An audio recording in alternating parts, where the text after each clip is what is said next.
Hi, I'm Ethan from Ethanomics, and we're going to be doing a watch review today. It is going to be of the Orient Mako II with the Pepsi bezel, and so yeah, let's get right into it. All right, so I've got the watch on a little watch pillow here for my watch case. Watch case. I'll show you that in another video. Let me just clean off the crystal for a minute here. All right, so as I said, this is the Orient Mako II. It's got the Pepsi bezel on it, which personally is my favorite out of the, I believe, three they offer. I believe a blue bezel, a black bezel, and this, a Pepsi. Let's get rid of that pillow for now. And here it is. Just as a general opinion and, front up opinion. I love this watch. It's the only dive watch in my collection, so I guess I'm kind of biased.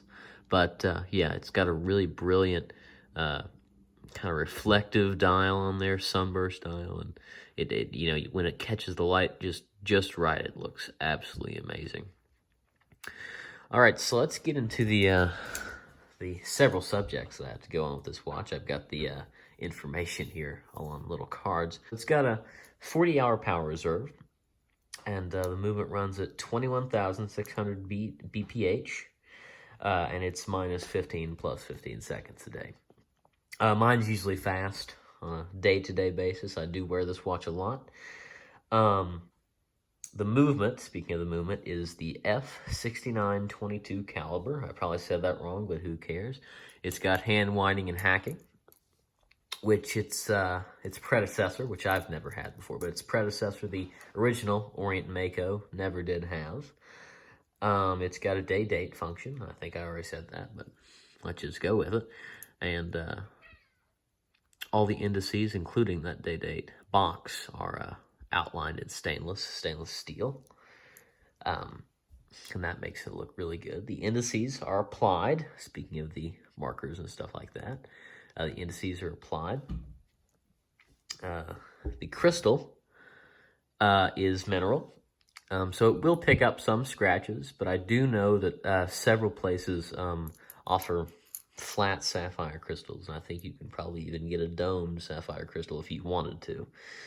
But let's go to, what do I want to talk about here? Let's go to the bracelet. All right, the bracelet is a big point of topic because, a lot of people in their reviews knocking the bracelet, which I'll give it to them. It's not the best bracelet, but, I mean, it's got solid links. Of course, granted, the two shaded them, the end links are hollow and folded, which I'm not a big fan of, and so is the clasp. But overall, it's a bracelet, right? It doesn't pinch the hairs on your arm too bad. Of course, any bracelet is going to do that. But it works, if that makes sense.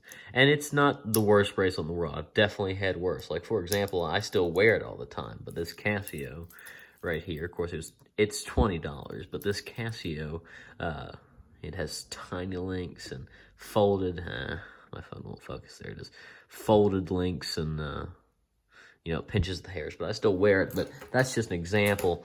This bracelet on this is really not that bad for the price. And I don't exactly know what price they're going for on Amazon, but when I picked mine up, that was about a couple months ago. A few months ago.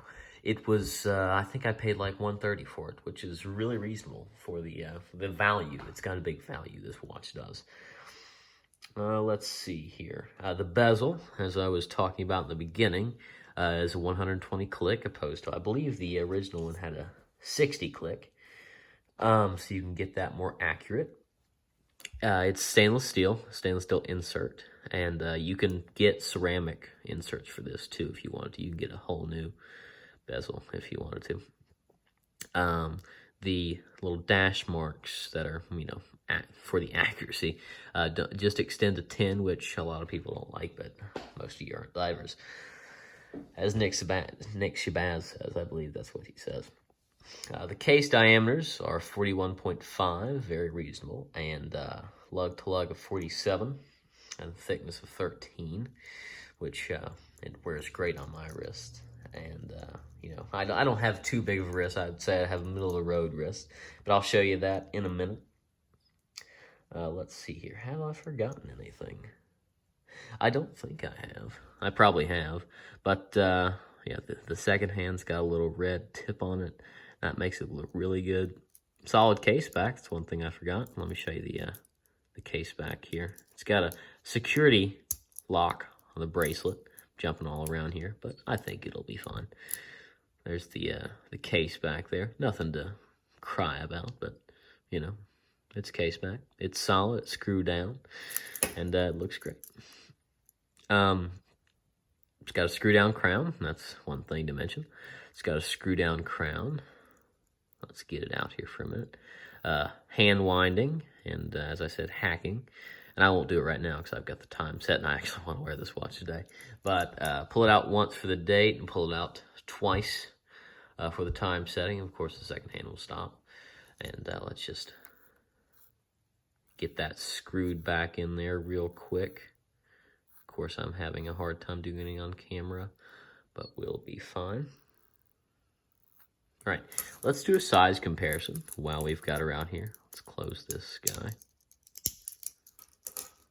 That is the, as we have said, the Orient Mako II. This is a Casio, and forgive me, but I have forgotten what the model number is. And there's a little Casio there, as I was showing you earlier. This is a Seiko 5. I can't remember the model number on this one either, but if you're in the watch community, I'm sure that you know this watch as well. It's got a collar scrap on it, by the way, which I really do enjoy. This is a 38 mil, and this is a 41 mil, as I said. And so, but it wears very reasonably. I think this is 42 lug to lug, this one is. All right, let's put it on my wrist, just real quick here. And let me show you what it looks like on my wrist, which, as I said, are about middle of the road. Pull my sleeve up. There we go. Yeah. Doesn't look too big. I mean, yeah. I think it's an appropriate size. It's not, you know, dripping off my wrist, if that makes sense.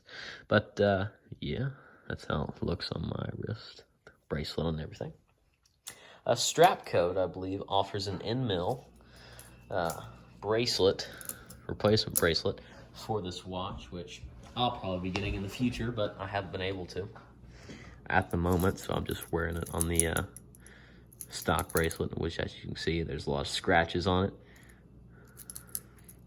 Guys, I want to pop in here one last second. The watch, that hurt. The watch is 200 meters water resistant, and I totally forgot to say that. It's a diver, you know, it's one of the key features of it, and I forgot to say it, but it's fine. It's 200 meters water resistant, and that's like 600 and some feet, and so I think most of us normal people will be totally fine with those specifications. And so, thank you for watching my review, and I hope that you watch my other videos on my channel. I'm going to be doing other reviews, such as the Seiko that I mentioned, the Casio, and also a couple others that I won't show you right now.